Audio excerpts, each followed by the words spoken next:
বলতে বলতে সেই দ্বারপাল যখন আর সেই অন্দরমহলে গিয়ে যেখানে কৃষ্ণ রয়েছে সেইখানে গিয়ে কৃষ্ণ সমস্ত নিজের প্রিয়সীদের সাথে রুক্মিণী, সত্যভামা, জাম্ববতী আর যে সমস্ত পার্টনারের রানীরা রয়েছে তাদের সাথে সেইখানে আছেন। সঙ্গে সঙ্গে সেইখান থেকে কৃষ্ণ আর যেই সংবাদ পেয়েছে যে তার মিত্র,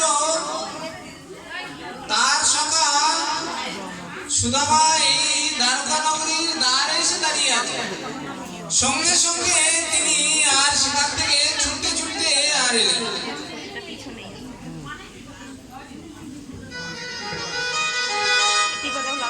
শুনতে দৌড়ে চলে আয় মোহন, শুনতে দৌড়ে চলে আয় মোহন।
এইভাবে স্বয়ং ভগবান যখনই শুনেছে যে তার প্রিয় মিত্র তার সতীর্থ সতীর্থ মানে জ্ঞান অর্জন করার সময় যারা সঙ্গে থাকে তাদেরকে সতীর্থ বলা হয়। যে বিষয়ে জ্ঞান অর্জন করা হয় সেটাকে তীর্থ করা হয়। কারণ তীর্থে গিয়ে আমরা স্নান করে পবিত্র হই, আর যখন জ্ঞান অর্জন করতে করতে যখন কোনো শাস্ত্রে নৈপুণ্যতা প্রাপ্ত হয়, পূর্ণতা প্রাপ্ত হয়, তখন সেই শাস্ত্রের দ্বারা নিরন্তর তীর্থে তো আমাদের যেতে হয় বারবার, তীর্থে গিয়ে স্নান করতে হয়, তারপর আমাদের পবিত্রতা আসে।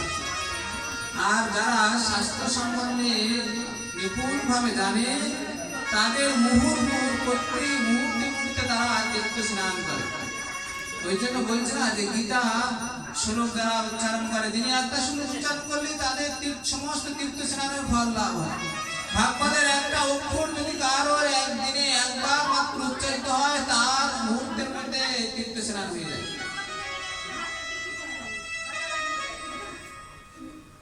জীবনে যারা রাজপঞ্চাধ্যায় কোন শিক্ষা লাভ করেনি, গুরুদেবের কথা শুনেই হয়তো রাজপঞ্চাধ্যায় পাঠ করছে, রাজপঞ্চাধ্যায় পাঠ করা নাই, বলছে শাস্ত্র বলতে শুধু জীবনে যদি কেউ একটু গোপী গীতা নিত্য কীর্তন করে, তার ভগবানের চরণে পরাভক্তি অতিক্রম করে একনিষ্ঠ প্রেম লাভ হয়। শাস্ত্রের এত শক্তি রয়েছে। এই যে তীর্থ আদি সৃষ্টি হয়েছে, এগুলো সব শাস্ত্রের দ্বারাই। সকলের উপরে শাস্ত্র। স্বয়ং ভগবান পর্যন্ত যখন লীলা করেন, সেই লীলাও এই শাস্ত্রের অধীনে থেকেই করেন। যেমন করে পরম আচার্য পাদা কৃষ্ণ লীলা মহাভারত রচনা করেছেন, ভগবান সেই শাস্ত্রের অধীন হয়ে লীলা করেছেন।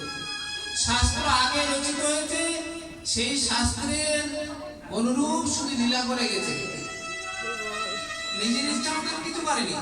যেমন ভাবে বাল্মীকি রামায়ণ রচনা করেছেন, রচনা করার পর স্বয়ং রামচন্দ্র ভগবান ঠিক তেমন ভাবেই লীলা করেছেন, তার বাইরে কিছু করেন। তা ভগবানও এরকম ঋষিদের শাস্ত্রের অধীন।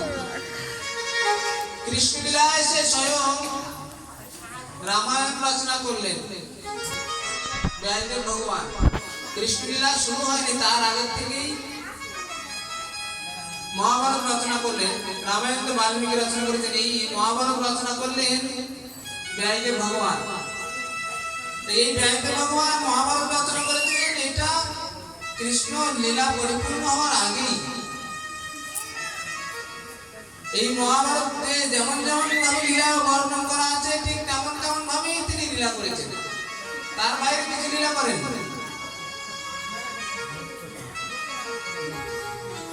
এই সমস্ত পূর্ণ তীর্থের মধ্যে এই শাস্ত্র হচ্ছে তীর্থ, যেখানে মুহুর্মুহুর স্নান করতে পারে আত্মা, নিজের মন প্রাণ ইন্দ্রিয় সব কিছু মুহুর্মুহুর স্নান করতে পারে। এইরকম এদেরকে সতীর্থ বলা হয়। সেরকম শাস্ত্র শিক্ষা লাভের জন্য গুরুগিরি যাদের সাথে থাকা হয়, সহপাঠীরা, তাদেরকে সতীর্থ বলা হয়। একইভাবে তারা সেই শাস্ত্রকে উপলব্ধি করেছে, তাদের যারা মিত্র ছিল একই সঙ্গে শিক্ষা লাভ করেছে, ওই জন্য তারা তীর্থ স্নান করেছে একই সাথে। তাদের তীর্থ স্নানটা আলাদা আলাদা ভাবে হয়নি, এবং তারা যে গুণ লাভ করেছে সেইটা সকলের মধ্যে রয়েছে, সকলেই সেই গুণটা লাভ করেছে একসাথে। ওই জন্য তারা স্বয়ং তীর্থে পরিণত হয়েছে। তাদের সংস্পর্শে যাওয়ার সঙ্গে সঙ্গে অন্য জীব পবিত্র হয়ে যাবে, ওই জন্য তারা তীর্থে পরিণত হয়েছে। গুরুদেব, শিক্ষা গুরুদেব, দীক্ষা গুরুদেব, এনারা তীর্থের থেকে আরো অনেক উপরে, এনারা সমস্ত শাস্ত্রের উপরে। তাই এদের সংস্পর্শে যাওয়ার সঙ্গে সঙ্গে আত্মা পবিত্র হয়ে যাবে, শুদ্ধ হয়ে যাবে। ওই জন্য বলছে না, বৈষ্ণব দর্শন পবিত্র করে, এই তোমার গুণ। দর্শন পবিত্র করতে মানে কি, ওনাদের গুণ কিন্তু এমন ভাবে হয়েছে যে দূরের থেকে দেখার সঙ্গে সঙ্গে নিজের গুণ আদি পবিত্র হয়ে যাচ্ছে, তাদের স্পর্শ করার প্রয়োজন হচ্ছে না। আমরা অনুভব করতে পারছি না, কিন্তু আমাদের মন প্রাণ এই যে বৈষ্ণব দর্শনের যে ফল, সেই ফল আপনার সবসময় সে আত্মার মধ্যেই অবস্থান করে থাকে। এইভাবে সুদামা পরিভ্রমণ করতে করতে মিত্রের কাছে এসেছে। তারই সতীর্থ দ্বারকাধীশ ভগবান শ্রীকৃষ্ণ, তিনি তার সতীর্থ মিত্রের কথা শুনতেই দৌড়াতে দৌড়াতে আর সেখান থেকে ছুটে ছুটে আসতেন। তার এত প্রিয় মিত্র যে অনেক দুঃখ কষ্ট সহ্য করেছিল, না খেয়ে না খেয়ে ভিক্ষা করে খেয়ে জীবন যাপন করেছে, কিন্তু কোন সময় কৃষ্ণের চরণে সংকল্প করেও কোন সময় বলেনি যে আমার কষ্ট রয়েছে, আমার অন্যের অভাব রয়েছে। নিজে মনে মনে কোনো সময় একটু সংকল্পও করেনি। কৃষ্ণ নাম করত কৃষ্ণ সুখের জন্য, আমার মিত্র যাতে আনন্দ লাভ করে, সুখে থাকে, তার জন্য তিনি কৃষ্ণ নাম করত।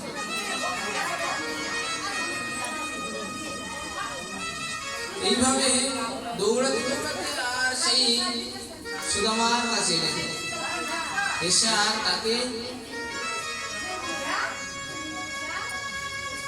বক্ষে জড়িয়ে ধরলেন সকলের সামনে।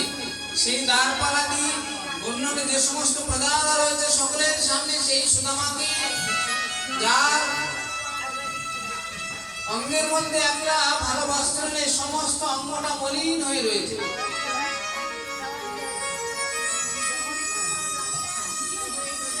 যার পরার মতন একটা বস্ত্র নাই ভালো, এসে যখন বক্ষে জড়িয়ে ধরেছে, জড়িয়ে ধরার সঙ্গে সঙ্গে সমস্ত প্রজারা দ্বারপালটা দেখে একেবারে অবাক হয়ে গেছে। এই দ্বারকানাথ হচ্ছে, আমরা তাকে পূজা করি, সকলে তাকে কি শ্রদ্ধা করে, তার সাথে দেখা করতে গেলে আগে কতজনের কাছে অনুমতি নিয়ে তারপর তার চরণ সান্নিধ্যে উপস্থিত হওয়া যায়।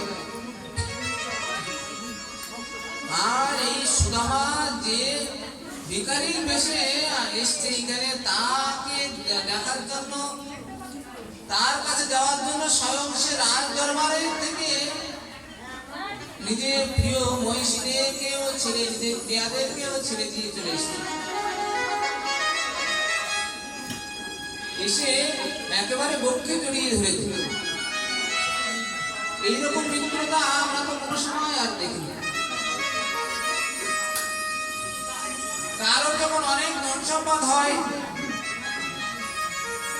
তারপর নিজের সহপাঠী বা পূর্বের যে সমস্ত তার গরিবত্ব থাকার কারণে যে সমস্ত যাদের সাথে পূর্বে বন্ধুত্ব থাকে, অনেক ধন সম্পদ হলে তখন সেই বন্ধুদের সাথে আর বন্ধুত্ব রাখে না, সেই বন্ধুদের তখন ভুলে যায়।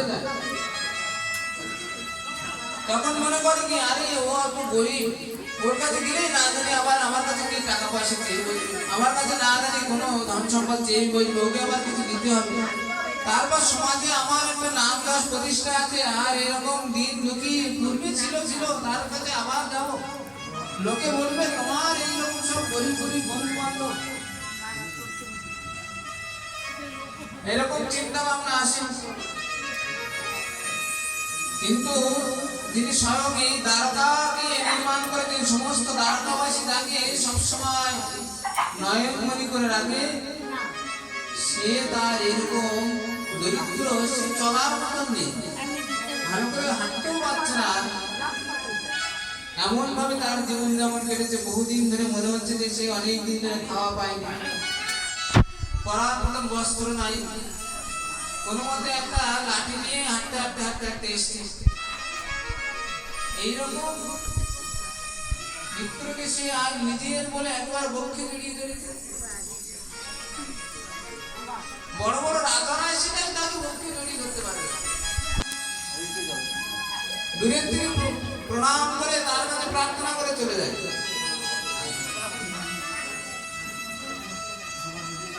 এইভাবে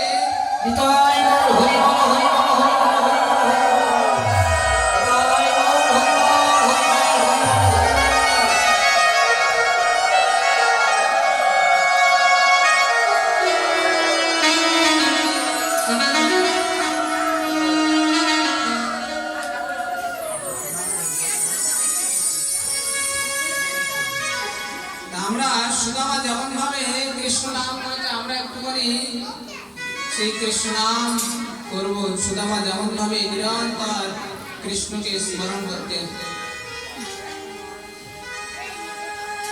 Hare Krishna, Hare Krishna,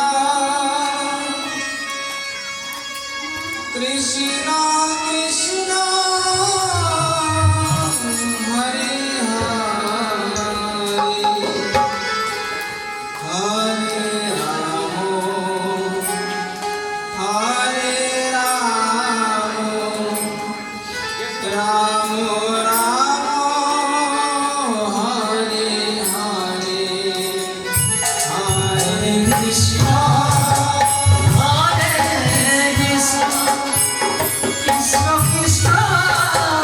Hare Hare, Hare Rama, Hare Rama, Rama Rama, Hare Hare,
Hare Krishna, Hare Krishna, Krishna Krishna, Hare Hare, Hare Rama, Hare Rama, Rama Rama, Hare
খাইতে শুইতে চলতে ভিক্ষা করতে যখন যদি তখন করতেন সবসময় হে কৃষ্ণ মহা কৃষ্ণ, হে প্রভু, হে দয়াময়, হে দীননাথ, এইভাবে নিরন্তর কৃষ্ণনাম করতেন, প্রাণ ভরে কৃষ্ণনাম করতেন। কিন্তু নিজের যে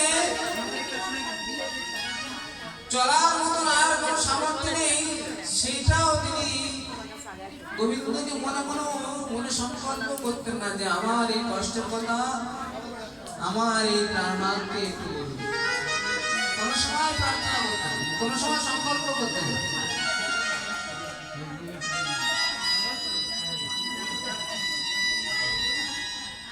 এইভাবে সুদামাকে নিয়ে গিয়ে আর নিজে সেই সুদামার নিজের সিংহাসনে বসিয়ে সুদামার চরণাদি ধৌত করছে, চরণ ধৌত করছে নিজের অশ্রুর দ্বারা। ভক্তকে এইরকম কঠোর হতে পারে তিনি চিন্তা করতে পারছেন না। আমাদের একটু দুঃখ হলে সঙ্গে সঙ্গে আমরা প্রভুর কাছে জানাই, ভগবানের কাছে গিয়ে প্রার্থনা করি, প্রভু আমার এই কষ্ট রয়েছে, আমার দুঃখ দূর করো।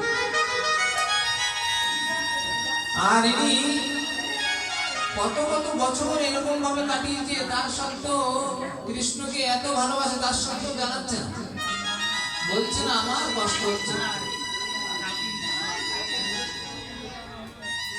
শুধু একটাই প্রার্থনা যে হে সখা, তোমার চরণের জন্য আমার জন্ম জন্মে রতি হয়।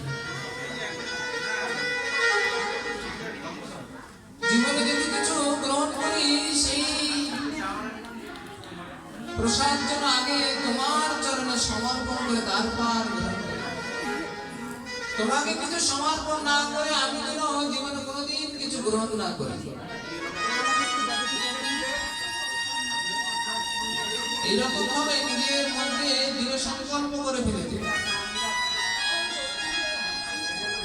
কাউকে যখন কেউ প্রাণ ভরে ভালোবাসে, তখন এমন ভাবে দুঃখ তার কাছে ক্ষুদ্র হয়ে যায়, কষ্ট তার কাছে ক্ষুদ্র হয়ে যায়, সমস্ত কষ্টের ভার করে নিয়ে যায়। যেমন মাতা পিতা সন্তানদের পালন করে, জন্ম দেওয়ার পরে তারা যখন ধীরে ধীরে বড় হয়, তখন সকলের মাতা পিতার কথা শুনে চলে, নিজেদের ইচ্ছা মতন চলে। তার সত্ত্বেও মাতা পিতা কোনো সময় তাদের উপর দোষারোপ করে, সবসময় ভগবানের কাছে প্রার্থনা করে তার সন্তানের রাতে শুনে থাকে, সৎপথে চলতে পারে। সন্তানের কাছে কিছু আশা করে তারা সন্তান পালন করে না, কারণ জন্ম দেওয়ার সময় যতটুকু কষ্ট হয়, সেই কষ্টে তাকে জন্ম দেওয়ার পরে তার প্রতি সাময়িকভাবে স্নেহপ্রীতিতে পরিপূর্ণ হয়ে থাকে। এরকম দুঃখ আর পরে কোনো সময় আসে না। এই যত কষ্ট, যতই দুঃখ সন্তান পিতামাতাকে দেয়, কিন্তু মাতা কি করে সবসময় তাকে স্নেহ সহকারে সেগুলো ভুলে যায়, সমস্ত দুঃখের কথা ভুলে যায়। তাদের সন্তানের প্রতি এতটা গাঢ় প্রীতি থাকে, সেই প্রীতিতে সব দুঃখের কথা ভুলে যায়। ভগবানের পরম ভক্ত হচ্ছে আর অনেক উপরে,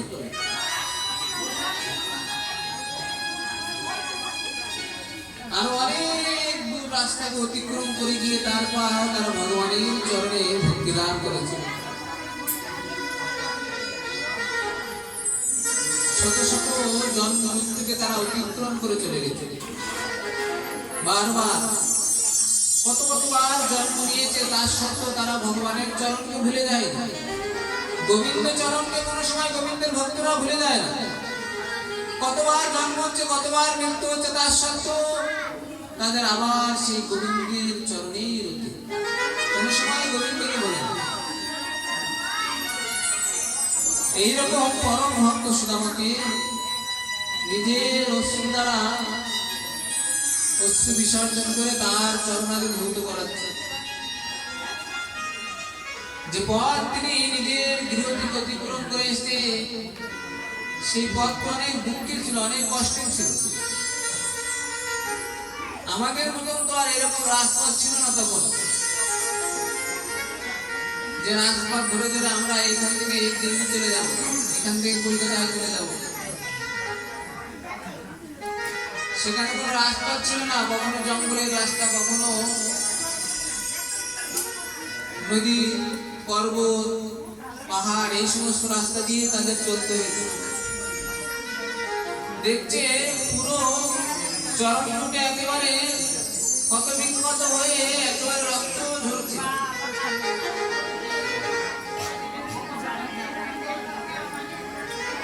সে এত রক্ত ঝরাতে ঝরাতে তার মিত্রের কাছে এসছে, তার সত্ত্বেও মনে মনে কোনো সময় সংকল্প করতে তার অন্যের অভাব হয়েছে, সে দুঃখী হয়ে গেছে।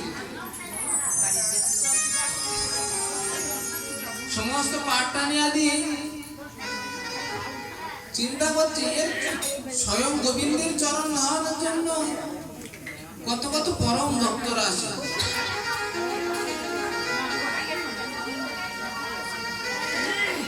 আর সে গোবিন্দ আজকে কি করছে, এইরকম একদম ভিখারির মতন তার ভক্ত এসছে, তার চরণকে ধরতে পারছে।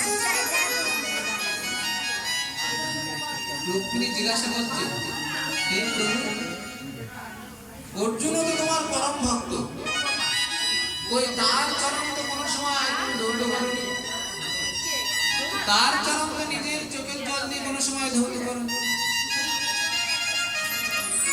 তাহলে কি সুদামা কি তোমার অর্জুনের থেকেও বেশি বড় মিত্র নাকি? বলছে না দেবী, সব ভক্তই আমার কাছে সমান, অর্জুনও আমার প্রিয় ভক্ত, অর্জুনও আমার প্রিয় মিত্র, কিন্তু সুদামা কি করে জানো, মিত্র তো আছেই, সুদামা তো শুধু মিত্র না, তিনি সংসার সমুদ্রকে অতিক্রম করে আমার চরণে এসে গেছেন। যে সংসার সমুদ্র অর্জুন অতিক্রম করেনি, সুদামা সেই সংসার সমুদ্রকে অতিক্রম করে ফেলেছে। এই সংসারের যত প্রকারের দুঃখ আছে সমস্ত দুঃখকে সে জয় করে চলে এসেছে। তার কাছে জন্ম মৃত্যু কিছু বাধা নেই, সেই জন্ম মৃত্যুর দুঃখ মুহূর্তের মধ্যে অতিক্রম করতে পারে।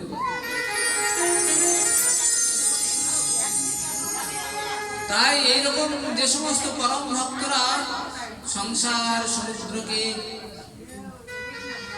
সংসার সাগরকে যারা আমার নাম গুণগান করতে করতে আমার দ্বারে এসে উপস্থিত হয়ে যায়,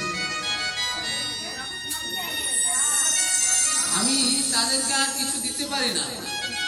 তারা তো কোনো জন্মে কোনো সময় আমার কাছে কিছু প্রার্থনা করেনি, আমি কি দিয়ে তাদের ঋণ শোধ করব? তারা নিরন্তর আমার গুণগান কীর্তন করছে, আমার যশকীর্তি কীর্তন করছে, আমার রূপের বর্ণন করছে। তাদেরকে দেওয়ার মতন আমার কিছু নেই। তারাও যেমন যেমন ভাবে আমাকে প্রীতি করে, আমিও ঠিক তেমন তেমন ভাবে তাদের প্রীতি করি। সুদামা ওই রকম নিরন্তর অশ্রু বিসর্জন করতে করতে আমার গুণগান কীর্তন করে। আমি তো একদিন মাত্র তার চরণ ধৌত করেছি, সে তো নিত্য আমার চরণ স্মরণ করে আজ নিরন্তর অশ্রু বিসর্জন করতে থাকে। হে গোবিন্দ, হে কৃষ্ণ, তোমার চরণে যেন আমার জন্মে জন্মে রতি জন্ম। আমি শতবার চেষ্টা করলেও আমার এই সমস্ত প্রিয় ভক্তের ঋণ কোনোদিন শোধ করতে পারি না। আমাকে সকলেই বলে বর দাদা, কিন্তু এরকম প্রিয় ভক্তদের বর আমি দাতা না।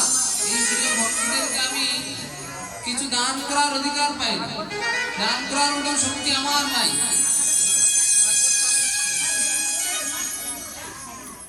বরঞ্চ এদের পিছনে পিছনে আমি চলতে থাকি, কখন এদের সেই পবিত্র চরণের ধুলিতে আমি স্বয়ং ভূষিত হব। এরা আমার প্রভু স্বরূপ। সকলেই জানে বা আমি সকলের প্রভু, কিন্তু আমি সেইটা মনে করি না। আমি আমার পরম ভক্তদেরকে আমার গুরু বলে মনে করি, আমি আমার প্রভু বলে মনে করি। পৃথিবীরা গোবিন্দকে একেবারে নিজের করে ফেলে, বশীভূত হয়ে যায়, সে বেরোতে পারে না। সে বাইরে যতই ছটফট করুক, তাদের হৃদয়ের থেকে কোনো সময় দূরে যেতে পারে না।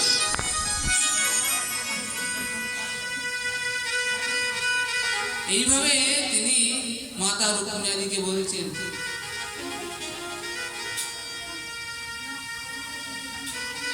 হে রুক্মিণী, আমার এই প্রিয় মিত্র তার শুধু মিত্রতা ধর্মকে পালন করতে গিয়ে তার মৃত্যুর সমান যে ক্ষুধার যন্ত্রণা, সেই যন্ত্রণাকে কত বছর বছর ধরে সহ্য করেছে। যে ক্ষুধার যন্ত্রণা কেউ একটা দুটো দিন সহ্য করে থাকতে পারে না,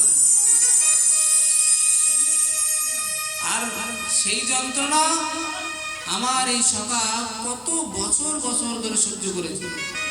প্রতি মুহূর্তে সে হাজার হাজার মৃত্যুর যন্ত্রণাকে অতিক্রম করে এসেছে, প্রত্যেক মুহূর্তে।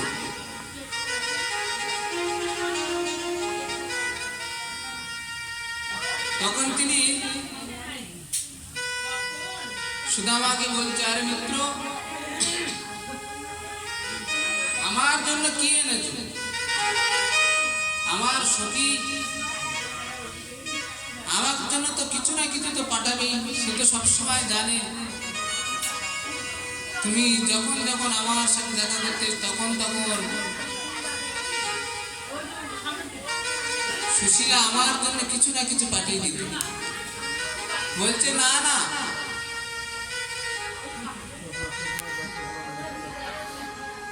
কিছু কিছু দেয়নি, কিছু নাই, আমার কাছে কি থাকবে? আমি এমনি ঘুরতে ঘুরতে চলে এসেছি। বলছে, না না, কি আছে দেখবো আমি ওর ভিতরে, এই যে পুটলির ভিতরে কি আছে আমি দেখবো।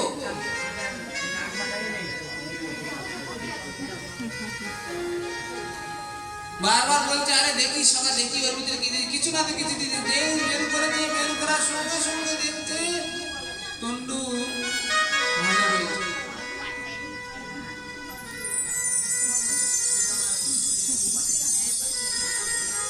সঙ্গে সঙ্গে সেই তন্ডুলকে তিনি হাতে নিলেন, হাতে নিয়ে বলছে, এতদিন পর আমি এরকম অমৃতকে পেলাম। এমন অমৃত খাওয়ার আমি বহুদিন ধরে পাইনি। সেই ব্রজের থেকে চলে এসেছি, ব্রজের থেকে আসার পরে এরকম অমৃত খাবার আমি আর কোনো সময় পাইনি।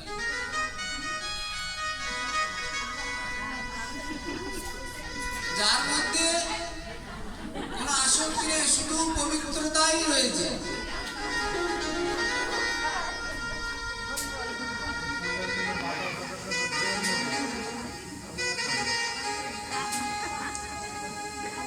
এইভাবে সেই তন্দুর নিয়ে আর মুখে দিয়ে বলছি, এই তন্দুলের ঋণ তো আমি কোনোদিন শোধ করতে পারবো না। আমার যা কিছু আছে আমি সর্বস্ব শুধু আমাকে দান করে দেবো।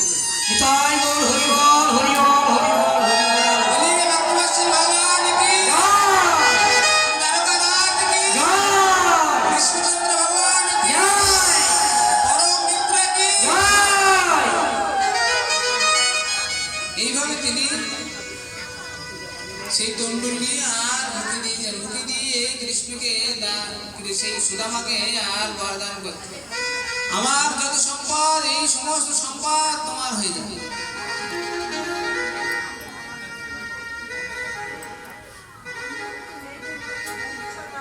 এইভাবে যখনই মুখে দিয়েছে, মুখে দেওয়ার পরে রুক্মিণী চিন্তা করছে আরে সম্পদ তো গেল, তারপর আবার মুখে দিয়েছে, মুখে দিয়ে বলছে আমার যত প্রিয়জনরা আছে সব সুদামার হয়ে যাবে, সুদামার দাস হয়ে যাবে। এইভাবে আবার মুখের মধ্যে দিয়েছে। তৃতীয়বার চিন্তা করছে আমার যে প্রিয় সখীরা রয়েছে, প্রিয়জনরা রয়েছে সব সুদামার দাস হয়ে যাক, এরকম করে মুখে তন্ডুল দিতে যাবে। সঙ্গে সঙ্গে মা তার রুক্মিণী আর আটকে ধরেছেন, হে প্রভু আমি জন্ম জন্মান্তর ধরে তোমার চরণ স্মরণ করে আসছি, আর আমাকে তুমি সুদামার চরণে দান করে দিচ্ছ, আর তুমি এরকম করো না প্রভু, সমস্ত ব্রহ্মাণ্ড তো সুদামার হয়ে গেছে, শুধু আমি তোমার চরণ কমলকে পাওয়ার জন্য জন্মে জন্মে আর তোমার চরণে পড়ে আছি। ভগবান কত ভক্তবৎসল যে নিজের বলে আর কিছু রাখছে, ভগবানের চরণে যাদের পরাকাষ্ঠা ভক্তি হয়, ভগবানের সর্বস্ব তাকে দান করে দেয়, সর্বস্ব তার অধীন হয়ে যায়।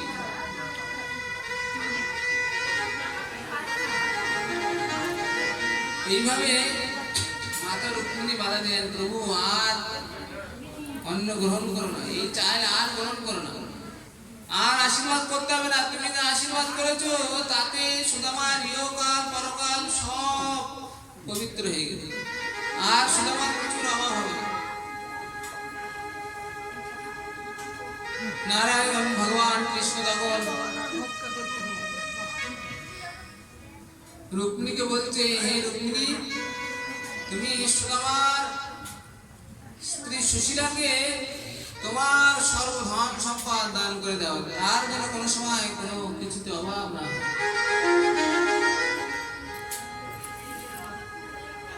যখনই বলেছে বলার সঙ্গে সঙ্গে লক্ষ্মী ঠাকুরানী একেবারে সর্বধন সম্পদ দিয়ে সুদামার সেই নগরকে একেবারে রাজনগর বানিয়ে দিয়েছে।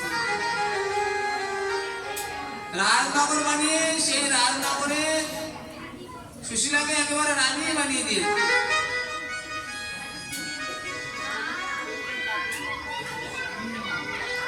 সুদামা 2-3 দিন হয়ে গেছে কৃষ্ণের ওখানে আছে, খুব যত্ন সহকারে সবাই তাকে পালন করেছে।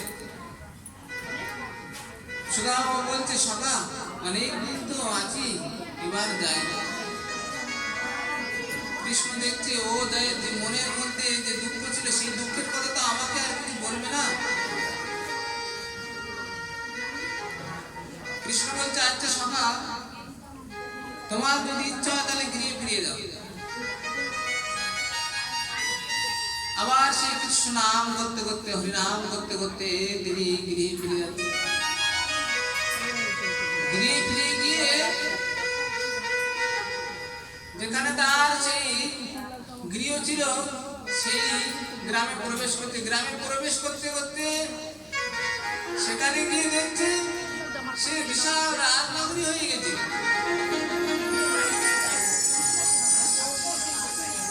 সেই রাজনগরীতে সকলেই দীপ চেহারা, সকলেই প্রচুর ধন সম্পদ। চিন্তা করছে আমি কি ভুলে গেলাম নাকি, আমার গৃহ এইখানে ছিল, আমার ঘর এইখানে ছিল, কোথায় চলে গেল সব।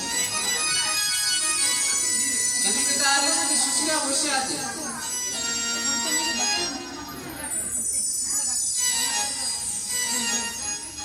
রাজধানী বের করে বসে আছে, গিয়ে বলতে হে স্বামী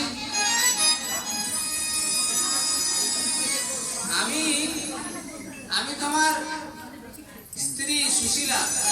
বলছে তোর এরকম এত এর আদেশ কোথা থেকে চুরি করে নিয়ে এসেছি এইসব আদেশ? হ্যাঁ চুরি করে নিয়ে এসেছি না কার থেকে এটা বলেছি এসবগুলো কোথা থেকে, এগুলো সব খুলে দে, কার থেকে নিয়ে এসেছি টাকা আগে দিয়ে আসবে। বলছে না না কোথা থেকে চুরি করিনি, তোমার প্রভু এই সব নগরকে এরকম করে নির্মাণ করে দিয়েছে। তোমাকে রাজা বানিয়ে দিয়েছে।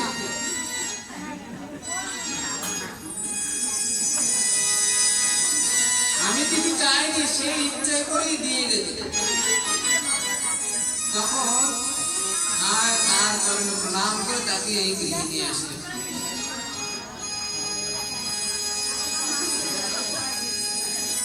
গৃহে নিয়ে গিয়ে সেই রাজ্যে আর তিনি কৃষ্ণের কৃপা সম্বন্ধে চিন্তন করতে করতে তার সত্ত্বেও তিনি সেই রাজকীয় ভাবে জীবনযাপন করতেন না। তিনি সাধারণ ভাবে জীবনযাপন করতেন আর নিরন্তর কৃষ্ণাম করতে করতে গোবিন্দের চরণ কমলকে প্রাপ্ত করেছেন। এইভাবে সুদামার চরিত্র ছিল সুখদেব গোস্বামীপাদ তিনি বর্ণন করলেন।